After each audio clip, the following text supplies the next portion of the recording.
Early in the morning, my front door shook violently. My daughter-in-law screamed my name as if the house belonged to her. I had changed every lock the night before. A few minutes later, my son arrived holding a sledgehammer. He yelled, "I'm coming in, whether you let me or not." Just as his arm lifted to strike, a voice came from behind me. "Let me handle it." The door swung open, and what they saw drained the color from their faces. The pounding echoed like war drums. Each blow rattled not only the wood but my own chest. Tatiana, my daughter-in-law, shrieked in that sharp, grating voice I had grown too used to hearing. "Nicole, open this damn door! Who do you think you are? This house is ours!" I stood barefoot on the cold floor, heart thudding so hard I could feel the pulse hammering in my temples. My hands trembled, not from fear, but from the anger that had been festering for 3 long months, an anger that had cooled into something sharp and cold.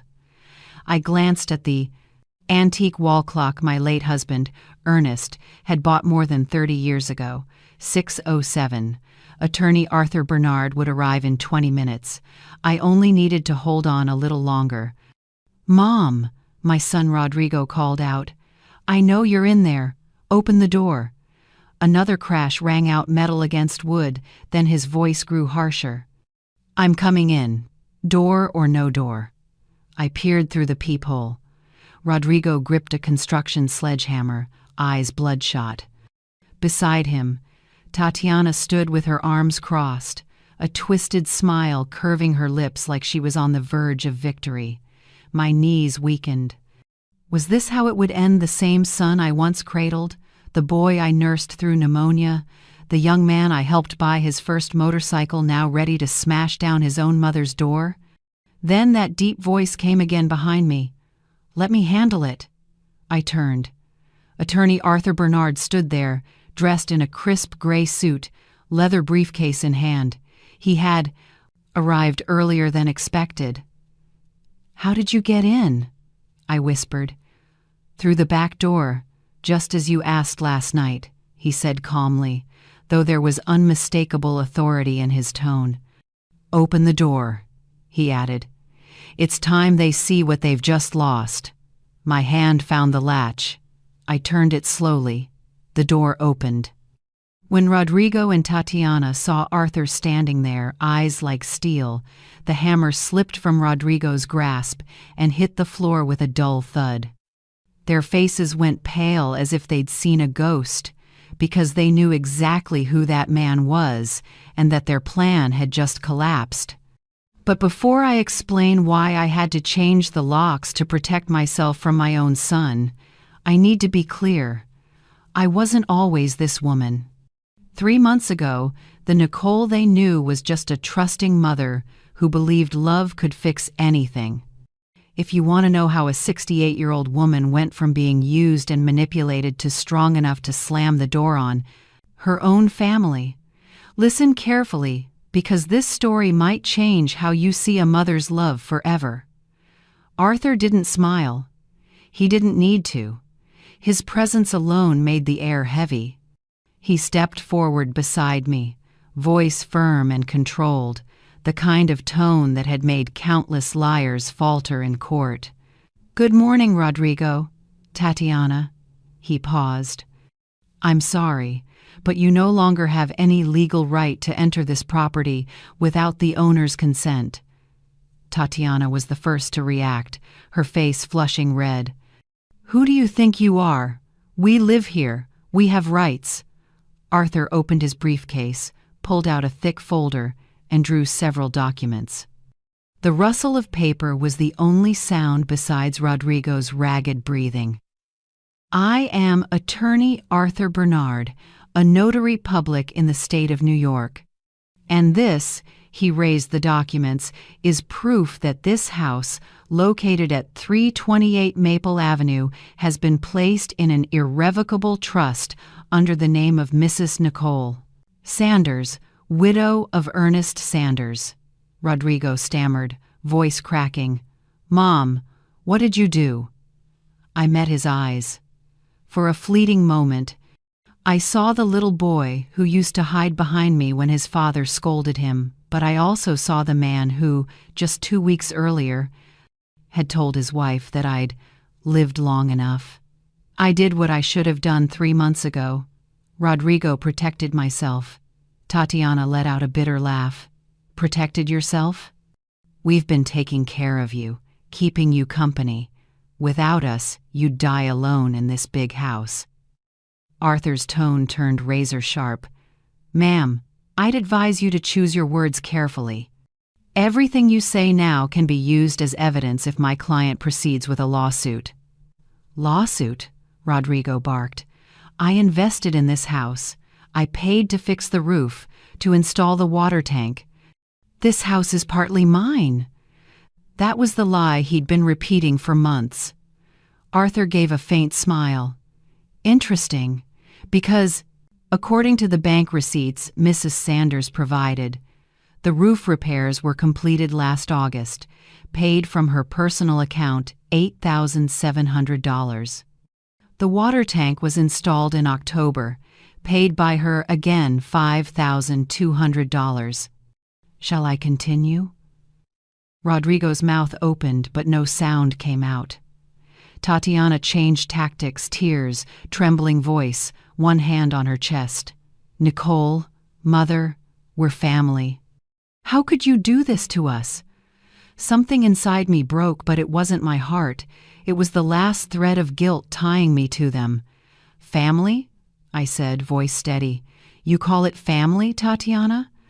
The same family that sold my late husband's porcelain dinner set for $800? The same family that tricked me out of $12,000 for a fake medical surgery when it was actually a nose job? Her face drained of color.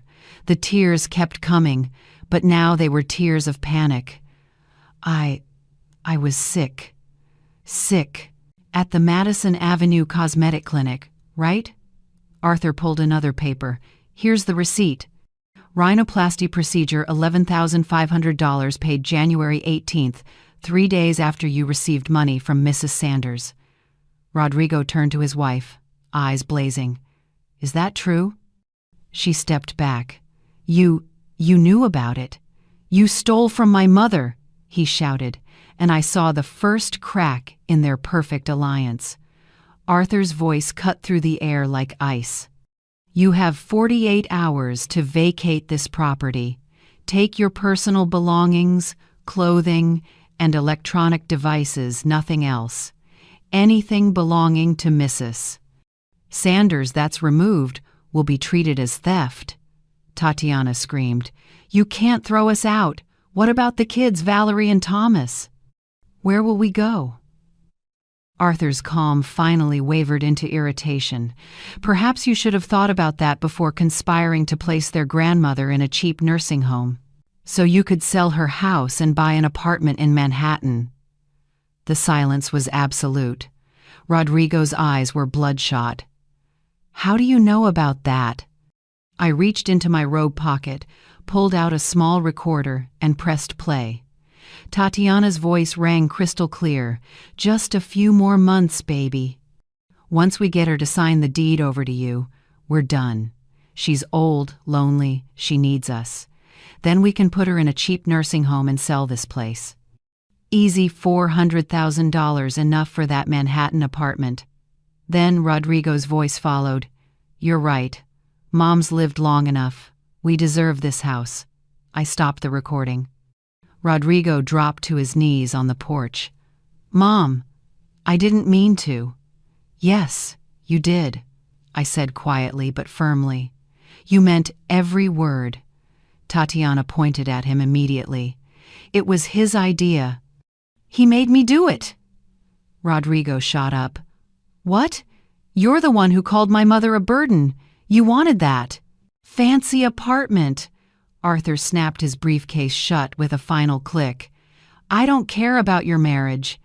What matters is that by Wednesday, March 17th, 6 p.m., if you're still here, we'll proceed with lawful eviction. Have a good day. He turned back into the house, and I followed. Before closing the door, I looked at Rodrigo, my only son, sitting on the same front step where he used to play as a child, tears rolling silently down his face. I felt no pain, only relief. I locked the door and slid the bolt. Arthur stood in the hallway and asked gently, "Are you all right, Mrs. Sanders?" I nodded and sank onto the old sofa where Ernest once read poetry every Sunday afternoon. Maybe you're wondering how it all began, how a mother ended up recording her own son plotting to drive her out of her home. To understand that, we need to go back 3 months earlier, the day I opened my door to my son and his family, and, unknowingly, to the nightmare that followed. It was a Tuesday morning, December 12th. I remember because I'd woken up early to visit the local farmer's market for fresh flowers to place on my husband's grave at the cemetery. As I finished arranging them, my phone rang. "Mom!"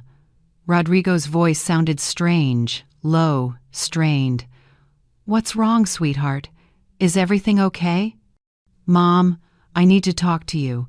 Can I come over? It's urgent." My chest tightened.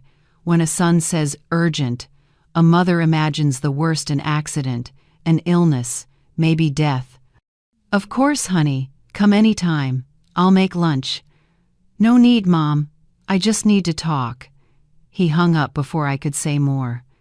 Around 2 p.m., he arrived, but not alone. Tatiana was beside him, and behind them were their 2 kids, 12-year-old Valerie and 9-year-old Thomas, carrying overstuffed backpacks. "Hi, Mom," Tatiana said with a smile I mistook for genuine kindness. "Sorry to drop by unannounced. It's fine. Come in. Would you like water or coffee?" The children ran straight to the backyard, laughing. Rodrigo sank onto the couch, burying his face in his hands, the same nervous gesture he'd had since childhood. "Mom, we lost the apartment." I froze. "Lost? What do you mean?" Tatiana sat beside him, holding his hand. Back then, I thought, how sweet they're supporting each other through hardship.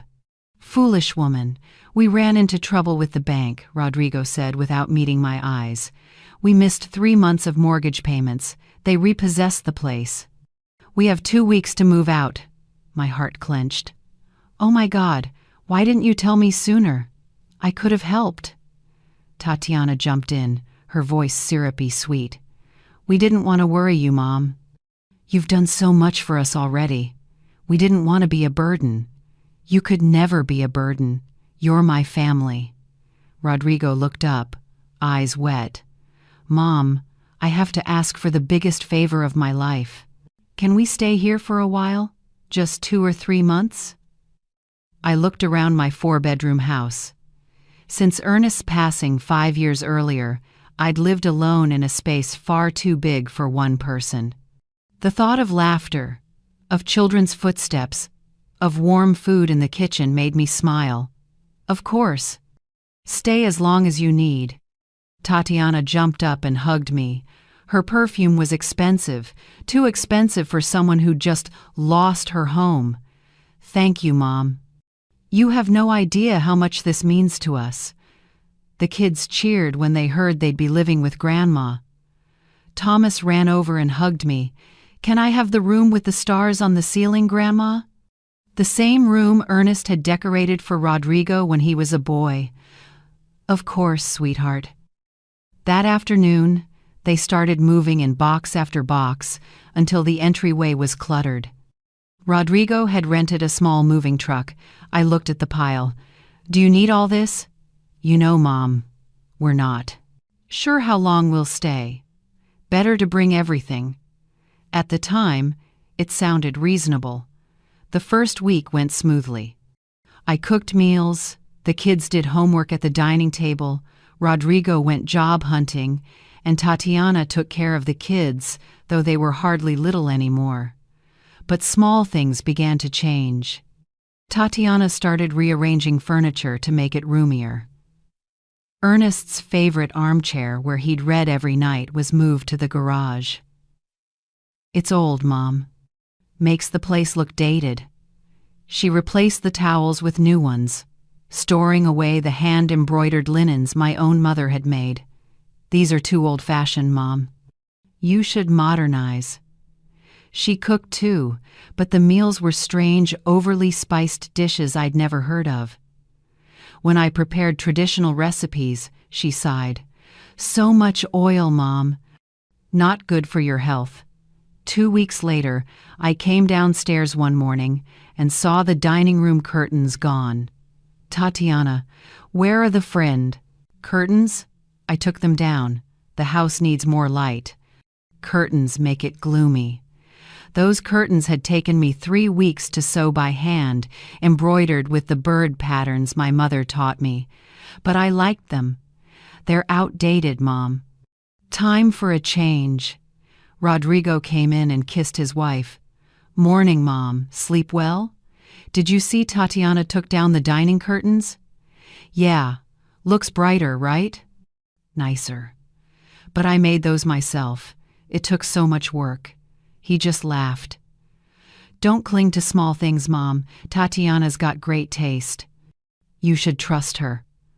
I stood still in my own kitchen, feeling like a stranger in my own house. You're right, I whispered. They're just curtains. Tatiana smiled, her eyes smug. Exactly, Mom. You have to be flexible. Change is good. That night, lying in bed, I remembered what Ernest used to say. Nicole, you're too kind. One day, someone will take advantage of that. But this was my son and my grandchildren, my family. They wouldn't take advantage of me, or would they? I didn't know then that the curtains were only the beginning. Tatiana hadn't come to stay temporarily. She'd come to make the house hers. Every day, I disappeared a little more. Things truly changed in the 3rd week. Tatiana walked into my bedroom without knocking.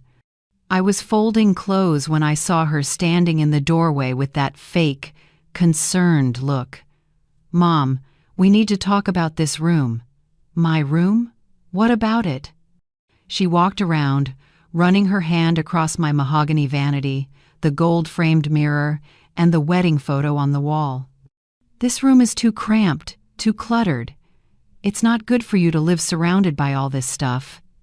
I looked around. Everything was tidy, in order, full of memories.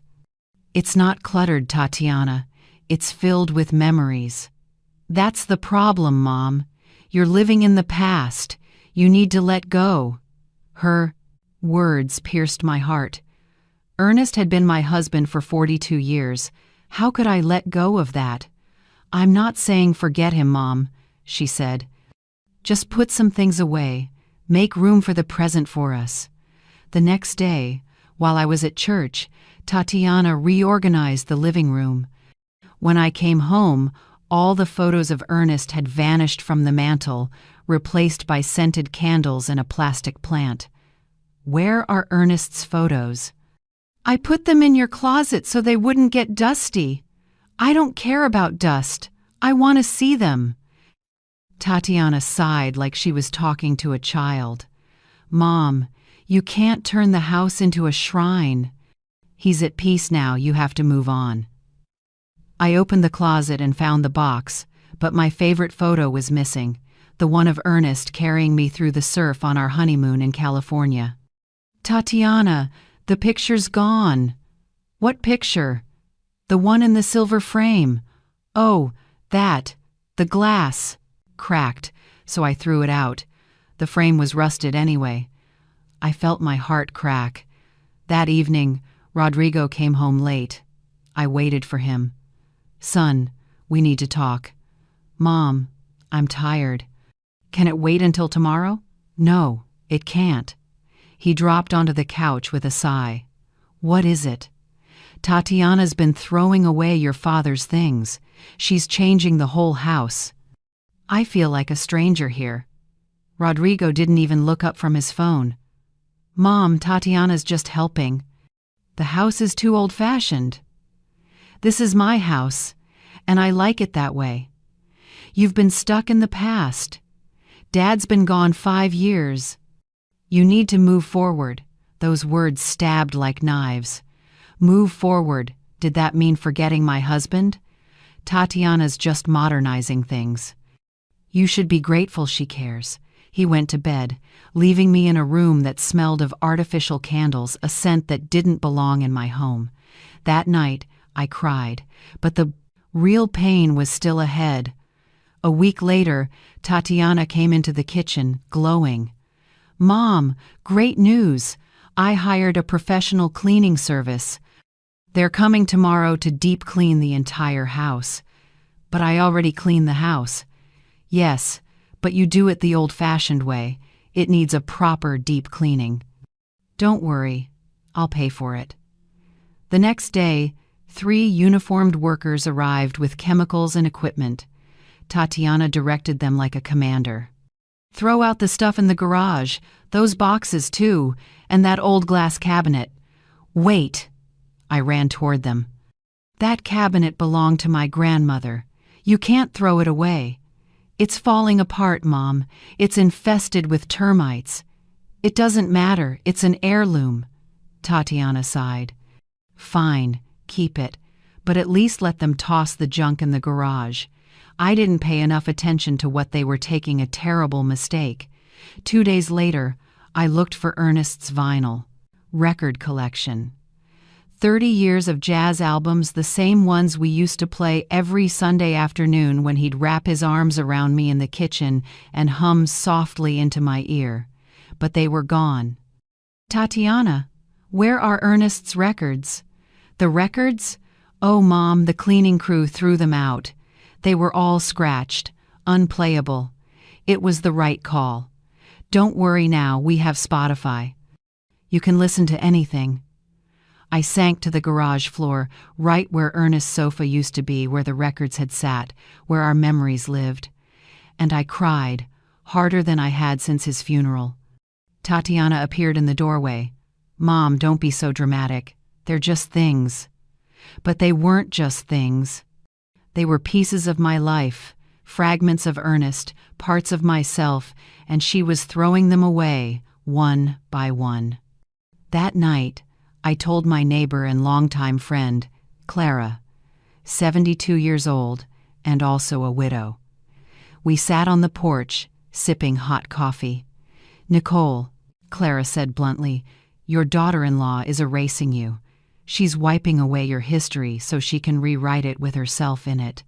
What makes it worse is that she's doing it under the name of family. Out of respect for your son, you're tolerating things you'd never accept from a stranger."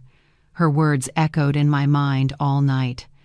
The next day, when I came back from the market, my living room had been repainted. The soft peach walls Ernest and I had chosen 20 years ago were now a dark gray. "Isn't it beautiful?" Tatiana asked proudly. "This color's trendy, it looks much more elegant." I chose that peach color with Ernest. We spent the whole weekend painting it. "Well, it's outdated now, Mom. Time for an upgrade." Rodrigo walked in, clapping his hands. "Wow, looks amazing, honey. So modern." Tatiana lowered her voice like a victim. "Your mom doesn't seem to like it." Rodrigo turned to me, a hint of reproach in his eyes. "Really? Mom, Tatiana's working so hard to make the house nicer, and you're just complaining?" "I never asked anyone to change a thing. I liked it the way it was, but nobody else did. It looked depressing." Depressing. That word cut straight through me, as if my whole life with Ernest could be summed up as depressing. I went upstairs and skipped dinner. That night, in the dark, I realized the worst truth of all. I no longer recognized my own home. The walls, the furniture, the smells, everything felt foreign. Every corner carried Tatiana's touch. I was just a tenant in my own house. But if you think losing my keepsakes was the worst thing Tatiana ever did, you're wrong. What came next wasn't about things, it was about something far more precious. And when I discovered it, I realized my daughter-in-law wasn't just manipulative. She was a thief. It was a Thursday afternoon, January 18th, Ernest's 73rd birthday. If he were alive, I would have placed fresh flowers beside his photo. But that picture now sat shoved into a box in my closet. I went to the kitchen to make tea, trying to calm the unease inside me. Lately, I'd been having nightmares, dreams where my house kept shrinking until I couldn't find my way out. Tatiana was at the dining table with her laptop, talking on the phone. Yes, I still have the set. Antique Chinese porcelain, 24-karat gold trim. No, it's not stolen, it's a family piece. $800 is too low, at least $1,000. I stepped closer and saw the screen. It showed photos of the porcelain dinner set Ernest had given me for our 30th wedding anniversary. He'd bought it in San Francisco during a work trip, saving for months to afford it. Each plate was hand-painted with cherry blossoms, each cup trimmed with gold. The full set had 12 large plates, 12 small ones, and 12 cups with saucers. We'd never used it, it was too precious. I kept it in the glass cabinet just to admire it. "Tatiana, what are you doing?" My voice trembled. She looked up with a calm smile. "Oh, Mom, I'm selling that Chinese dinner set." "You're selling my dinner set?" "Well, it's in your house. But no one uses it. It's just collecting dust.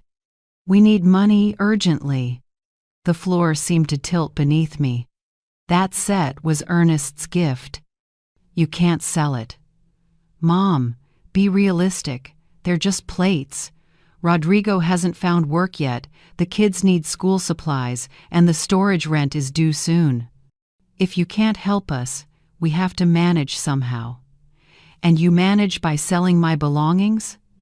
"They're not just yours. We're family, we share. In a family, what's yours is everyone's." My hands shook, my heart pounding. "Cancel that sale immediately." Tatiana sighed dramatically. "Do you know what your problem is, Mom? You're selfish. We take care of you, keep you company so you're not alone, and when we need help, you refuse. What are you going to do with those plates? Stare at them until you die." Each word cut like a blade. "It's not selfishness, they're memories, what Ernest left me." "Ernest's dead, Mom." "The dead don't need dinnerware. The living need money to eat." Just then, Rodrigo walked in carrying a bag of pastries. "What's going on?" "The neighbors can hear you two arguing from outside." "Your mom won't let me sell the dinner set," Tatiana said, pouting like a scolded child. She'd rather let her grandchildren starve than sell a few old dishes. Rodrigo looked at me, his eyes full of disappointment and exhaustion. "Mom, seriously? You're making a scene over some plates?" "They're not just plates. They're your father's gift. Dad would rather his grandkids eat than watch dishes gather dust. Sell it, honey. Mom will understand." "I won't understand. You have no right." Tatiana began to cry tears, falling perfectly without smudging her makeup. "You're right. We have no rights. We're just burdens. Rodrigo, listen to your mother. Let's pack up and leave. As long as her precious dishes are safe, that's all that matters." "Don't say that, sweetheart." Rodrigo hugged her, then turned to me. "See what you've done? You're hurting her." I was stunned. Somehow, I had become the villain. "Rodrigo, that set means everything to me. To you, maybe. To us, what matters is having food." He shouted the words. I had never heard my son yell like that. "But don't worry, Mom. We won't touch your precious dishes. We'll leave so you can live in peace with your stuff." He stormed upstairs, Tatiana following in tears. The children peeked from the hallway, frightened. "What's wrong, Dad?" "Nothing, kids. Go pack your things. Grandma doesn't want us here anymore." "I didn't say that." I cried, but no one listened. For 2 hours I heard, The sound of suitcases zipping, Valerie's quiet sobs, doors slamming. I sat in the kitchen, hands trembling on the table, wondering how it had come to this. Finally, Rodrigo came downstairs alone. "Tatiana's packing. The kids are upset. I hope you're proud of yourself. Son, I just asked you not to sell your father's gift. So what do you expect us to do? Beg on the streets? Starve?" He sat across from me, eyes wet. "I thought you were different. Turns out you're just another selfish old woman hoarding things and forgetting her family." "A selfish old woman?" Those words came from my own son. "Fine," I whispered. "Sell it. Go ahead if you need it that badly." Rodrigo froze, then softened, taking my hand. "Mom, I knew you'd understand. Thank you. I promise, when I get a job, I'll buy you another set just like it." He ran upstairs shouting, "Honey, Mom said yes. We can stay." That night, I lay in bed staring at the empty space in the dining cabinet. Tatiana had packed the set immediately, afraid I'd change my mind. That dinner set had been appraised at $4,500, I remembered clearly, because after Ernest's passing, the estate appraiser had written that number in the will documents.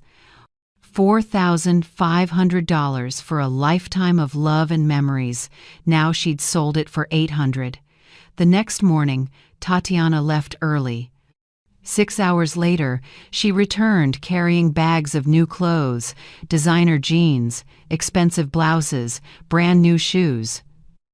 "You sold it already?" I asked. "Yes, thank goodness.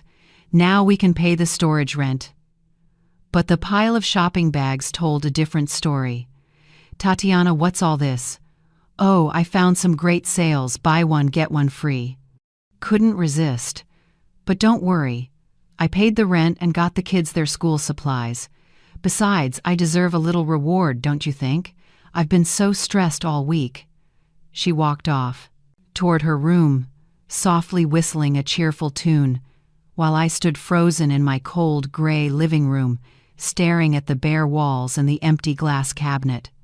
In that moment, I finally understood the truth. They hadn't come to stay temporarily. They'd come to take everything. But if they thought stealing my memories and my belongings would destroy me, they were wrong. Tatiana had a much more sophisticated plan, a plan built on lies, a fake hospital, and $12,000 that I willingly handed over.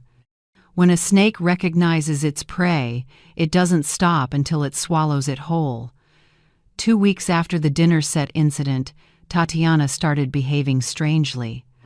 She began waking up late, wandering around the house with a hand on her forehead, sighing dramatically. She skipped meals, said she didn't feel like eating, and whenever anyone asked what was wrong, she'd answer faintly, "It's nothing, I'll be fine." But the way she said it sounded more like an invitation. "Please, ask me again." Eventually, Valerie took the bait. "Mom, are you sick?" the girl asked. Tatiana put a trembling hand to her chest, eyes glistening with tears. "I didn't want to worry you kids. I'm just having a few strange symptoms, but I'm sure it's nothing." Rodrigo immediately panicked. "What symptoms? Dizziness? Nausea?" "A bit of that, and some bleeding," she said softly, as if revealing something terrible. My heart clenched. No matter what had happened, I didn't want anyone in the family to suffer, especially not from illness. "Tatiana, you have to see a doctor right away," I said. "I can't, Mom. We lost our health insurance and private doctors are too expensive." "That doesn't matter. Health comes first." She looked at me with tearful eyes, like I was her savior. "Would you really help me, Mom?" "Of course." That night, I overheard them talking in their room. Tatiana's voice whispered, "See? I told you, your mom's soft-hearted. Just scare her a little, and it works." I couldn't make out Rodrigo's reply, but I wanted to believe I had misheard. The next day, Tatiana showed me information about a clinic called St. Lucia Medical Center. It looked luxurious and expensive. "Doctor, Miller is the best oncologist in the city," she said in a trembling voice, "but each appointment costs $350. "All right, I'll pay," I said. I went with her, but when we arrived, she told me to wait in the lobby. "Mom, it's a private consultation." "I'd feel embarrassed if you came in." "That's fine, go ahead." I waited for 2 hours, flipping through old magazines in a bright marble hall filled with potted plants. When Tatiana finally walked out, her eyes were red. "What did the doctor say?" I asked anxiously. "I have to take several more tests, MRI, CT scan, special blood work, and maybe even a biopsy," she said, her voice breaking. "Oh my God, is it cancer? They're not sure yet, so we have to act fast." "Mom, I'm scared. How much will it all cost?" $12,000, she whispered, like announcing a death sentence. $12,000? "Yes, I know it's a lot. We can't afford it." "Maybe I'll just wait a few months." "No. If it's serious, you can't wait. Let's go to the bank now." Tatiana hugged me tightly, sobbing. "Thank you, Mom. You're saving my life." That afternoon, I sold 2 small plots of land Ernest had bought years ago, planning to build a little vacation home. They were worth far more, but I sold them quickly because a human life is worth more than any property. I handed Tatiana the envelope of cash, my hands trembling. "May God bless you, sweetheart. I hope everything turns out well." She cried in my arms, the tears looking heartbreakingly real. For the next 2 weeks, she left the house early, came home exhausted, telling stories about needles, machines, and worried doctors. Every day I asked, "Any results yet, dear?" "Not yet, Mom. These tests are complicated," Valerie would ask me nervously. "Grandma, is Mom going to die?" "No, sweetheart, your mom's going to be fine." But inside, I was trembling too. Then one Tuesday morning, while shopping for vegetables, my friend at the market said, "Nicole, I saw your daughter-in-law at the mall last week. She looked amazing, did something to her face, I think." I forced a smile. "You must be mistaken." "No mistake," she said. "She just came out of the cosmetic surgery clinic. My granddaughter works there as a receptionist. She got her nose done." My hands shook so badly the grocery bag nearly slipped. When I got home, Tatiana was on the sofa, watching TV, eating popcorn. Her new nose was unmistakable, higher, slimmer, perfect. "Tatiana, can I talk to you?" "Sure, Mom, what's up?" "I just ran into a neighbor at the market. She said she saw you at a cosmetic surgery clinic." Tatiana froze for a few seconds. "Oh, yes, Mom, I can explain." "Explain what?" "That you faked cancer to steal money from me?" "I didn't fake anything. I really wasn't feeling well. You used the money I gave you for treatment to get a nose job." She jumped up, voice sharp. "And what if I did? I have the right to feel confident, to be happy. It's not always about you. That was my money, and you knew I thought you were seriously ill. I am sick of feeling insecure, sick of not loving myself." She smiled and touched her new nose. "This surgery saved me just as much as any cancer treatment would have." I was speechless. "Give me my money back." She laughed coldly. "Your money? You gave it to me. Gifts aren't returned." "It wasn't a gift. It was for medical treatment." "Well, I treated myself just for something different." Just then, Rodrigo came home, still in his restaurant uniform. He'd recently gotten a job as a waiter. "What's going on? The neighbors can hear you yelling." She's accusing me of scamming her for surgery money, Tatiana said, now crying perfectly, her makeup untouched. I only did what I needed to feel better. Rodrigo, I turned to him. She lied. She made up a cancer story to get $12,000 for a nose job. I waited for him to defend me, but he just sighed. Mom, I know, she told me. I suggested she take the chance while you were willing to help. You knew? Yes. I just thought, that money would make her happier. You should be glad. Glad? You both deceived me. It wasn't lying, we just didn't tell you everything. He shrugged. You weren't using that money anyway. Now at least it did some good. Tatiana folded her arms and smirked. If I were you, I wouldn't make a big deal out of this. Unless, of course, you'd prefer we move out. It's hard living together with so much tension. It was a veiled threat and terrifyingly effective. The thought of being alone again, in that silent, empty house, scared me more than losing money. Fine, I said quietly. Let's forget it. That's right, Mom. Rodrigo patted my shoulder. Everything will be fine tomorrow. That night, I couldn't sleep. I stared at the ceiling, feeling pieces of myself fall away. The dinner set, the memories, the money, my dignity. I wondered what would be left and how long it would take before I completely disappeared. But I didn't know they weren't done yet. To them, $12,000 and my house weren't enough.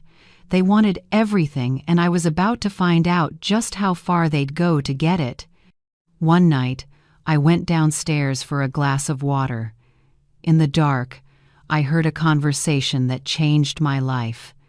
Moonlight shone through the window, lighting the old wooden staircase where I stood, my heart pounding.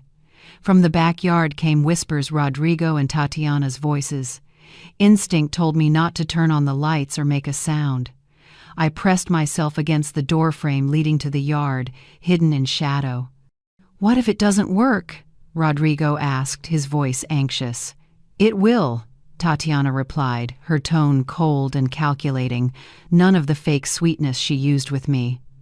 Just a few more months and everything will fall into place. A few more months for what? To make her depend on us, to make her believe she's weak, old, and needs care. Once she starts fearing loneliness and illness, we'll have our reason to act. I heard the click of a lighter and smelled cigarette smoke. Tatiana still smoked in secret, thinking I didn't know. In the next 3 months, we'll convince her to sign the house over to you for her safety. We'll say that if she falls or something happens, there could be legal issues. We'll make it sound responsible. My heart pounded so loud I feared they'd hear it. What if she gets suspicious? Rodrigo asked. She won't. She's lonely, she only has us. And besides. Tatiana gave a low, chilling laugh. She's already used to us controlling her. We've thrown out her stuff, changed her house, taken her money, and she did nothing.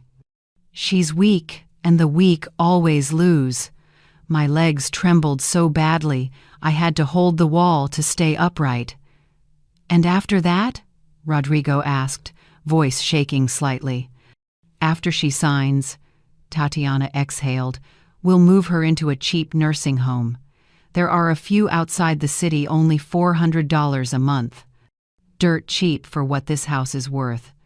A nursing home, but she's my mother, Rodrigo murmured. And because she's your mother, we won't leave her on the street. She'll have a place, a nurse, food. She just doesn't need a big house anymore. Her voice turned sharper. This house is worth at least $400,000. Do you realize what we could do with that money? Silence. Then Rodrigo said, we could buy that 3-bedroom apartment near the park, the one you like. Exactly.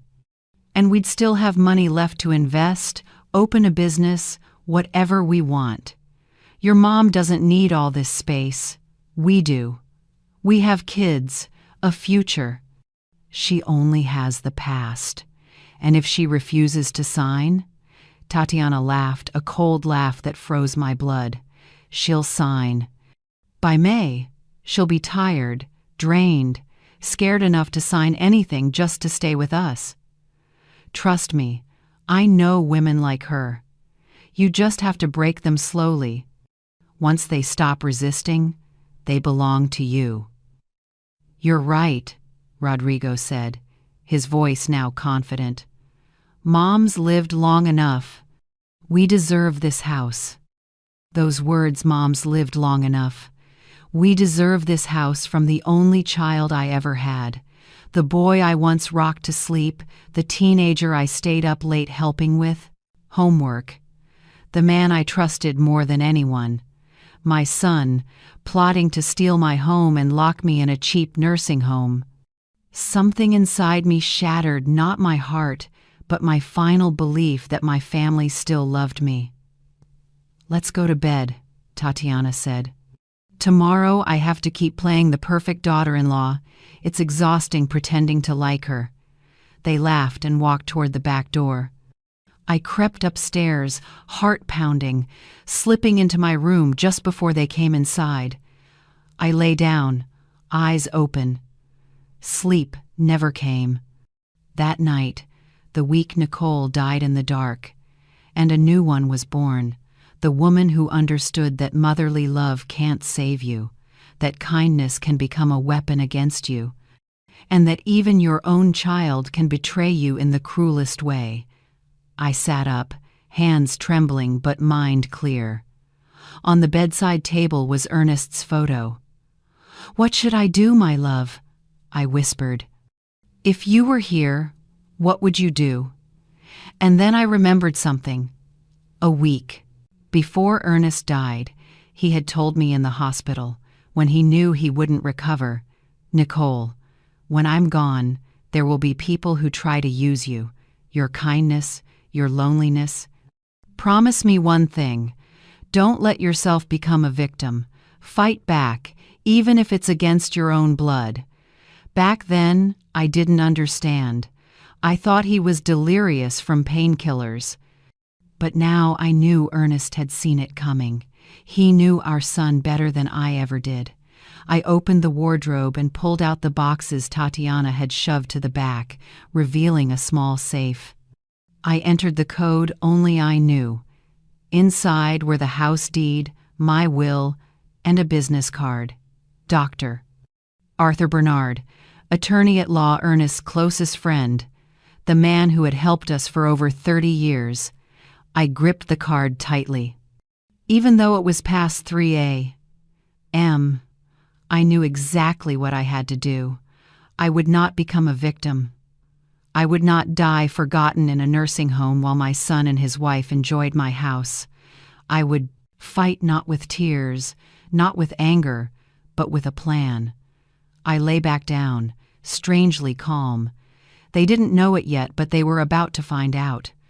Because while Rodrigo and Tatiana slept peacefully, thinking their plan was perfect, I was awake and changing. The weak woman they had underestimated was gone, replaced by someone new. Someone who would make them realize that underestimating a 68-year-old woman was the biggest mistake of their lives. The next morning, I woke up as usual. I put on my floral robe, made coffee, and toasted some bread. Tatiana walked into the kitchen, yawning, dressed in the expensive silk pajamas she'd bought with my money. "Good morning, Mom. Did you sleep well?" I looked at her closely. I saw her true nature, a predator who had studied every habit and every weakness of mine to turn them into weapons. But she didn't know that I could learn too. "I slept very well, dear. How about you?" "Great." She poured herself a cup of coffee and said, "Mom, I think you should start looking into some senior care facilities. Not that you have to move right away, but just to have options when the time comes." That sentence planted the seed of their plan. 2 days earlier I might have trembled, maybe even cried. but the weak woman from last night was gone. You're right, Tatiana. At my age, I should prepare. Her face lit up with a victorious smile. It's wonderful that you're being so reasonable. Many older people are so stubborn. I'm not like them, I said softly, smiling. I just like to be practical. When she went upstairs to shower, I took my phone and dialed the number on the business card. Bernard Law Office. How may I help you? This is Nicole Sanders, Ernest's widow. I need an urgent appointment at your office, not my home, as soon as possible. Please hold, ma'am. Would 4 p.m. today work for you? Perfect. I'll be there. As soon as I hung up, Rodrigo walked into the kitchen. Morning, Mom. Who were you talking to? The doctor's office. I lied smoothly, surprising even myself. They reminded me about a routine checkup. That's good. Do you want me to come with you? No need, dear. I can go alone. At 3 p.m., I took a cab downtown to Mr. Bernard's office. His secretary led me in right away. He stood to greet me, white hair, wise eyes. Nicole, it's been so long. Ernest would be glad to know you finally came to see me. He gestured for me to sit. Before he passed, Ernest asked me to help you if anything ever happened. It's been 5 years since then, so tell me everything. And I did. Every detail: the changed house, the sold dinnerware, the $12,000 scam, and finally, the conversation I overheard in the yard. Mr. Bernard listened carefully, took notes, then set his pen down. What your son and daughter-in-law are doing has a clear legal name: major asset misappropriation. It's a criminal offense. But we'll need solid evidence. How can I get it? You need to record a conversation in which they admit their plan and document everything, every detail. I handed him copies of the bank transactions for the $12,000 and photos of the dinnerware before it was sold. He nodded approvingly. Good, that's a start. Now let's talk about your house. He opened a file and began explaining my legal options: a protective trust, a living will, and deed clauses. I recommend creating an irrevocable trust, he said. The house remains in your name, legally protected. You can live there as long as you wish and designate who inherits it, but they only receive it if they meet the conditions you set. I looked up. What kind of conditions? For example, they only inherit after reaching a certain age, or they can never sell the property. Or if you're placed in a nursing home without your force consent, the trust automatically voids and the asset transfers to someone else. A spark of hope rose inside me. And my son? What can he do? Nothing. Once the trust is established, not even a court can alter it without your signature. How long will it take? If you agree today, I can complete everything within a week. I just need the original deed. I have it in my safe. Perfect. One more thing. He leaned closer. You must act normal. Don't let them suspect anything. Continue being the gentle mother they know. If they sense a plan, they'll move early, and that will complicate everything. I nodded. I can do that. I know you can. Ernest once told me you were stronger than anyone realized, you just never needed to prove it. I left the office with a folder in my hands and a feeling I thought I'd lost: hope. But with it came a mission. I needed that recording. That night, I behaved completely normally. I smiled, served dinner, asked about their day. Tatiana looked at me with satisfaction. You seem happy, Mom. Something good happen? I just had my checkup. The doctor said I'm in great health, could live for many more years. I noticed her smile falter slightly. That's wonderful, Mom. Really wonderful. But I knew many more years didn't fit into their plans. The next day, I visited my neighbor, Clara. Clara, I need your help. Anything, Nicole. I need to learn how to use a mini voice recorder, one that can be hidden. She didn't ask why. After 30 years of friendship, she knew if I asked, it was serious. She opened a drawer and took out a tiny device, no bigger than a thumb. My grandson bought it for me last year. I've never used it. It's yours now. She showed me how to switch it on and save files. I tested it. The sound was astonishingly clear. Thank you, Clara. Are you in trouble? I'm finding a way out of it. The following week, I went to the law office 3 times, bringing documents, signing papers, finalizing the trust. Every night, I placed the recorder somewhere new: living room, kitchen, backyard. I captured everything, them discussing how to speed up the plan, how to make the old lady sign, how living here much longer is unbearable. Tatiana's voice was crystal clear. They repeated the exact same plan I had overheard in the yard, making me depend on them, putting me in a cheap nursing home, and selling my house for $400,000 to buy that 3-bedroom apartment near the park. This time, every word was recorded, including Rodrigo saying he deserved my house. Word for word, exactly what I'd heard before, but now I had proof. The date, the time, the undeniable voices. The next morning, I brought the recording to Mr. Bernard. He listened twice, then nodded. More than enough. The next step is to wait. The trust is registered, your home is legally protected. But we'll need the perfect moment, one where they reveal themselves in front of witnesses. How do I make them show their true colors? Set the bait. When they're most confident, let them talk, and I'll be there. I thought for 2 days. Then the plan came to me. At dinner on March 14th, I said casually, "Rodrigo, Tatiana, I think you two were right. At my age, maintaining this house is exhausting. Maybe I should consider moving into a nursing home so you two can stay here." Tatiana's eyes lit up like Christmas lights. "Are you serious, Mom?" "Yes. I've even looked at a few beautiful places. There's one up north, very comfortable." Rodrigo grabbed my hand. "That's so wise, Mom. I'm proud of you. We'll just need to handle the paperwork. Should we call Mr. Bernard to help?" Tatiana nearly clapped her hands. "Perfect. Call him soon. I already spoke to him. He'll be here Monday morning, March 15th, at 10 o'clock. "Perfect," Rodrigo said. That night, I heard them pop open champagne, laughing and celebrating their supposed victory. As for me, I lay in the dark, smiling. They thought they had won. The next morning, March 15th, was bright and sunny. They woke up early, excited as children.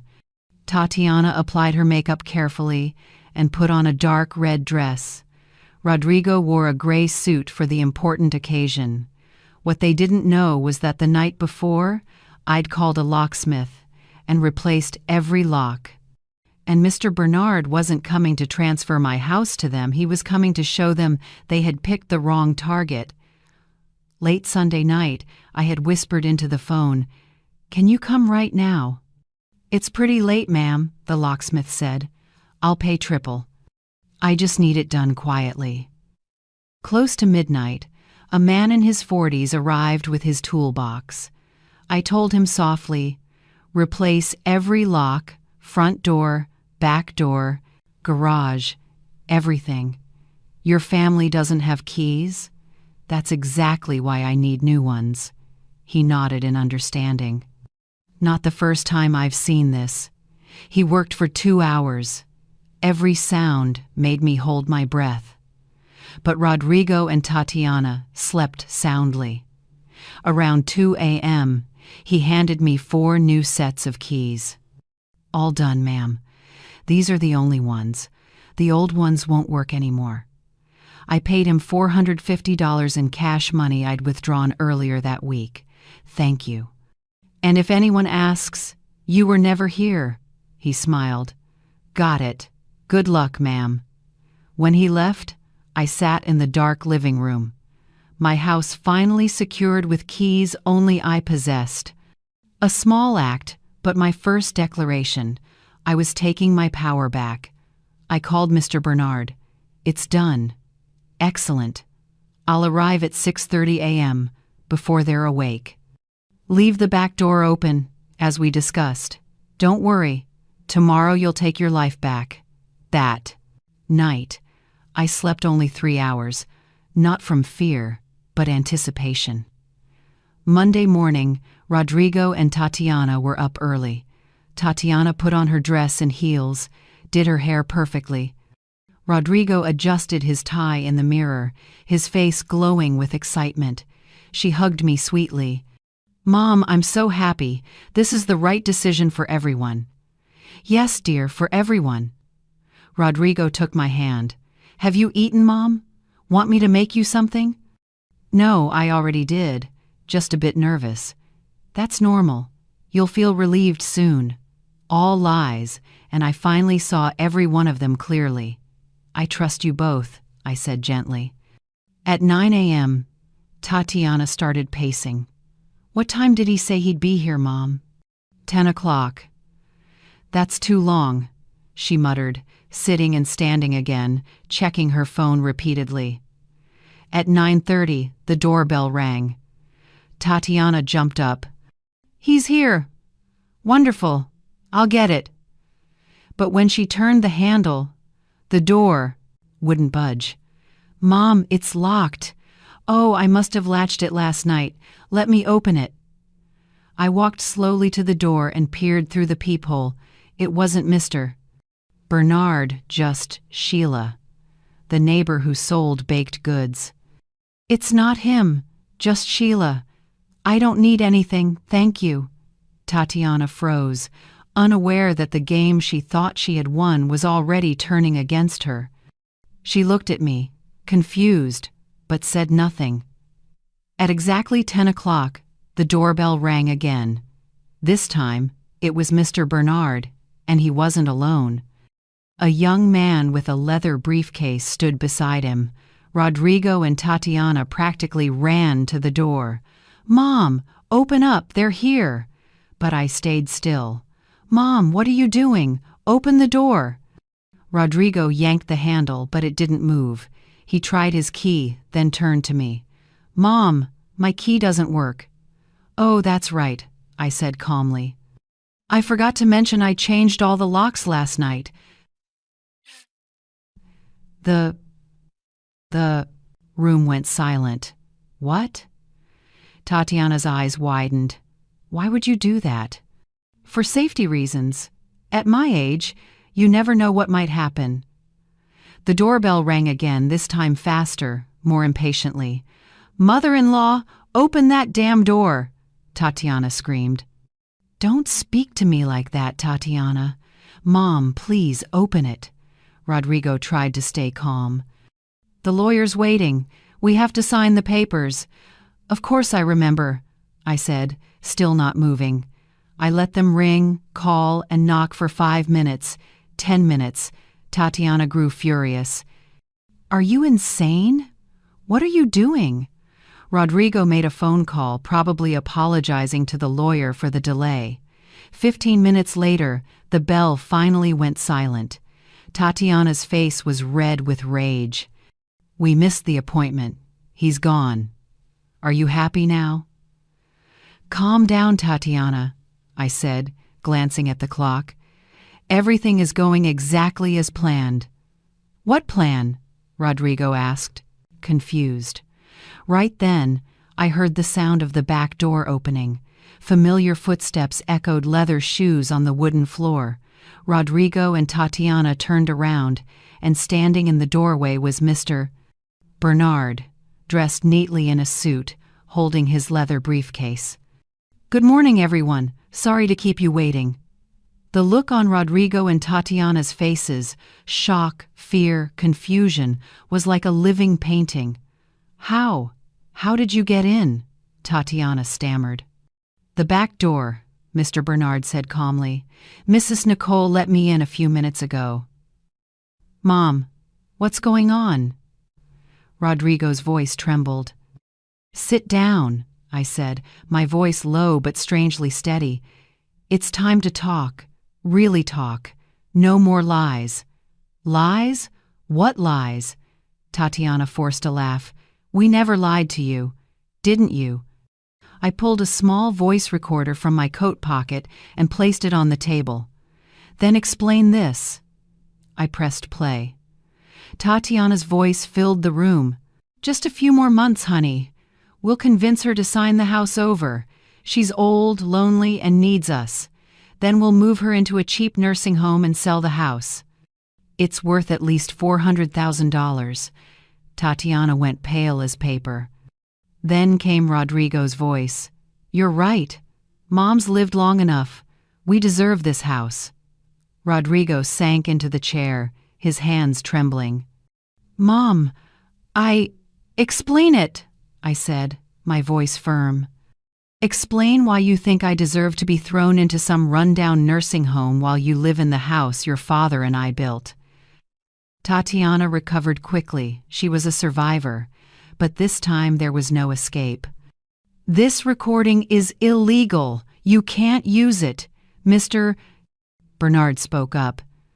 "Miss, the law here allows recording inside a private home when the homeowner suspects fraud. This recording is completely admissible in court." "There was no fraud," Tatiana shouted. "We took care of her. Without us, this house would be empty." "Care?" I laughed bitterly. "Selling my dinner set without asking is care? Throwing away my husband's record collection is care? Faking a disease to steal $12,000 is care?" Rodrigo buried his face in his hands. "Mom, please." "Please what, Rodrigo? Forget that you betrayed me? My own son, the boy I raised, planned to toss me aside like garbage?" Tears streamed down my face, but they weren't from weakness, they were release. "For 3 months you made me think I was crazy, selfish, a bitter old woman stuck in the past. You made me doubt my own mind." Tatiana stepped forward. "Mom, we can talk about this." "Don't touch me." I stepped back. "And don't call me Mom again. Family doesn't betray, doesn't deceive, doesn't plan to lock their own mother in a nursing home just to steal her house." Mr. Bernard opened his briefcase. "It's time to present the official documents." He handed Rodrigo a thick folder. His hands trembled as he took it. Tatiana leaned in to read, and I watched the exact moment they realized their plan had collapsed. "This can't be real," Tatiana screamed. "It's entirely real," Mr. Bernard replied calmly. "Certified and legally registered on March 10th. Irrevocable." "Irrevocable?" Tatiana looked at me. "That's right," I said. "It means this house is placed in a trust under my control. Neither of you can touch it." Rodrigo let the folder fall to the floor, his face ghostly white. "Mom, what did you do?" "I did what I should have done long ago, protect myself from you." Mr. Bernard read clearly. "The property at 328 Maple Avenue is held in the Nicole Sanders Living Trust. Mrs. Sanders retains lifetime residence rights. The beneficiaries are her grandchildren, Valerie and Thomas, who will inherit only upon turning 25 and are prohibited from selling the property." "That's not fair," Tatiana shouted. "Rodrigo is your son. He should inherit. He lost that right the moment he conspired to steal from me.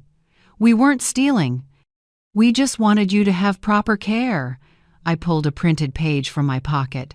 "By proper care, you mean Golden Sunset Nursing Home? $400 a month, 1-star reviews for rotten food and elder abuse?" Tatiana's mouth opened, but no words came out. "I did my research, Tatiana. I know exactly where you plan to lock me up while living the high life." Rodrigo's voice was faint. "Mom, please. We're family. I was just scared. I didn't know what to do." Tatiana pushed me. "Oh, now you're blaming your wife?" I cut him off. "How manly of you." Tatiana spun toward him. "No, it was his idea. He said we deserved the house. He's the one who looked up the nursing home." I looked at them both, calm and cold. "It doesn't matter who thought of it. You both did. You both lied. You both were greedy." Mr. Bernard pulled another file. "Now, about the repayment. Miss Tatiana, you obtained $12,000 under false pretenses. That's criminal fraud. Mrs. Sanders can press charges, or you can repay the full amount within 30 days. "I don't have the money," Tatiana screamed. "Then we'll proceed with legal action," he said. "Fraud carries a sentence of 6 months to 5 years in prison." Tatiana turned to Rodrigo. "Say something. She's your mother." But Rodrigo stood frozen, his face gray. "And regarding the unauthorized sale," the lawyer continued, "a porcelain dinner set valued at approximately $4,500 was sold without the owner's consent. That constitutes theft of property." "She let me sell it," Tatiana yelled. "I have dated photos proving it was hers for 15 years, he replied. Tatiana began pacing like a trapped animal. "This is a nightmare." "No," I said clearly. "This is justice." Mr. Bernard closed his briefcase. "Mrs. Sanders, would you like to press charges or allow them to repay voluntarily?" I looked at Rodrigo, the son I had once cradled, loved, trusted. Now I saw only a coward and a thief. "I want them out of this house." "Mom." Rodrigo stood up. "Please don't do this. You have 48 hours to move out. Take your clothes, personal items, phones, nothing else. Everything here stays." "What about the kids?" Tatiana shouted. "Where will we go?" "You should have thought of that before you tried to destroy me," I said, my voice trembling but firm. "You have family, friends, a car, jobs. Figure it out just like you figured out how to deceive me for 3 months. Mother-in-law, please. Don't call me that. You're not my daughter-in-law anymore." I turned to Rodrigo. "And you." He was no longer my son. Rodrigo dropped to his knees before me, hands clasped. "Mom, please forgive me. I was wrong. I was desperate." Tatiana pressured me. I wasn't thinking straight. "But I love you. You're my mother, always. If you loved me, Rodrigo, you wouldn't have planned to throw me into a nursing home like trash. If you loved me, you would have protected your father's memory instead of letting her erase everything we built. I can change. We can change. Please, give me another chance." "I already did, Rodrigo, for 3 months. Every time you threw something away, every lie, every time you made me feel guilty for being alive, that was a chance. And you wasted them all."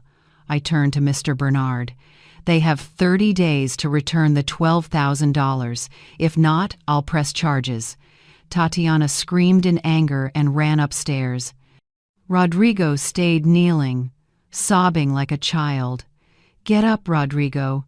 You're not a child anymore. You're 43 years old. It's time to act like a—" He rose, eyes red. "What about Valerie and Thomas? You'll never see them again?" That question pierced my heart. I love them, and that's why the house is in trust for them.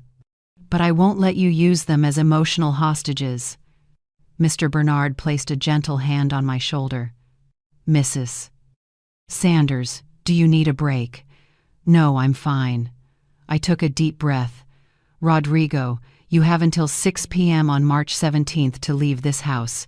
If not, Mr. Bernard will begin formal eviction proceedings. And you don't want it to come to that. Rodrigo nodded weakly, then dragged himself upstairs. The room fell into heavy silence. "Are you sure about this?" the lawyer asked. "Do you think Ernest would be proud of me?"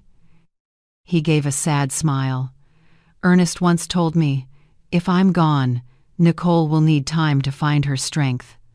But once she does, nothing will stop her." He was right. Tears rolled down my cheeks, but they were tears of freedom. "Thank you for helping me." "My honor, Mrs. Sanders." That night I heard noises upstairs, boxes, suitcases, crying, arguments. For the first time in months, I felt peace. Painful peace, but real. For the first time in 3 months, I had control of my life again. I looked at Ernest's photo on the shelf. "I did it, love. I fought, just like you told me to." I could almost feel his invisible arms around me, whispering, "I'm proud of you, Nicole. Always proud." The next morning, my neighbor Mary stopped by with coffee and toast. "How are you holding up?" "Like someone who just survived a war." "You didn't just survive, you won," she said, squeezing my hand. "But victory always tastes bitter, because you still love your son." Sometimes love means letting go, setting boundaries, saying, "I love you, but I won't let you destroy me." She was right. The following day, Valerie came downstairs, her eyes red and puffy. "Grandma, can I talk to you?" Of course, sweetheart. Sit down." She stayed quiet for a while before whispering, "I know everything. I heard them talking. I saw how they treated your things, but I didn't say anything. I was scared they'd get mad at me." I hugged her tightly. "It's okay, Valerie. You're just a child. It's not your fault when adults do wrong. But I still feel awful. I understand. But remember this." I lifted her chin. "This house will be yours and your brother's someday. When that happens, remember dignity is worth more than property, and real love never destroys." She hugged me so tightly I could hardly breathe. "I love you so much, Grandma." "I love you too, sweetheart. Always." On Wednesday afternoon, March 17th, a moving truck pulled up.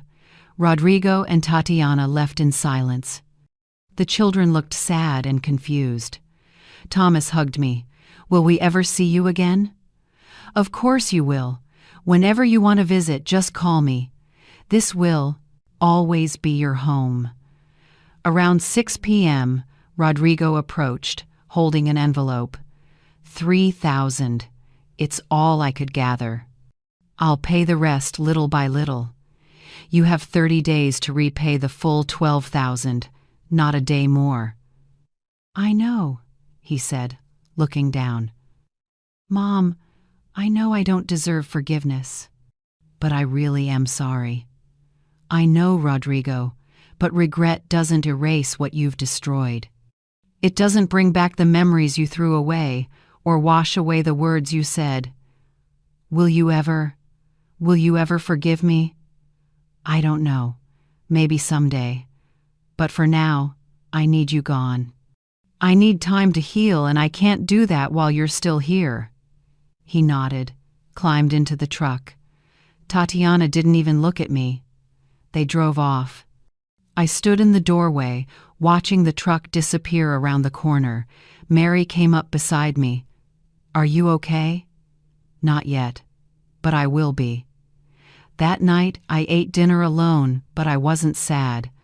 I made beef stew using my mother's recipe, played Ernest's jazz records, the ones I had re-downloaded after Tatiana threw away the old ones. I looked around the house. The walls were still gray, but I could repaint them. The curtains were torn, but I could sew new ones. The old memories were gone, but I could create new ones. Because strong women don't fall, we rise again. 3 months later, In June, the violets in the front yard bloomed the color Ernest loved most.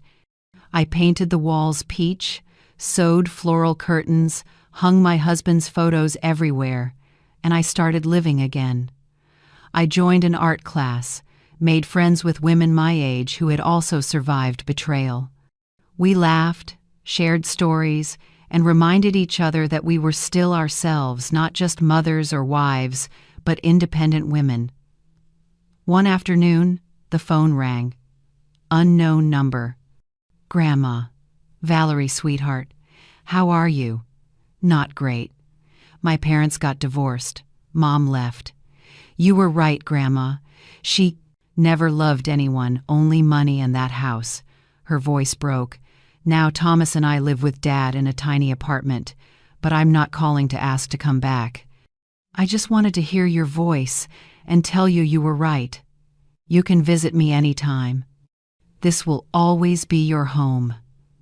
I love you, Grandma. I love you too, sweetheart. I stared at the phone for a long time. Tatiana was gone, off to find another victim. Rodrigo was living with the consequences of his own choices. I didn't feel joy or guilt, only peace. When I look back on everything that happened, I realize that sometimes love within a family isn't enough to hold it together, because love without respect eventually becomes a chain. I once thought I couldn't survive losing my son, but maybe sometimes, to find yourself again, you have to let go of those who refuse to understand you. Life has taught me that not every wound needs to be healed right away. Some remain to remind us that we deserve to be loved in a kinder way. And despite all the pain, I still believe true love never leaves. It just changes form, becoming strength, peace, and the right to live with dignity. And what about you? If you were in my place, would you have the courage to set boundaries with those who hurt you? Share your thoughts below sometimes. Your story might be the strength someone else needs. And stay with me here, so we can continue listening to the journeys of those who chose to stand up, to love again, and to find peace on their own terms.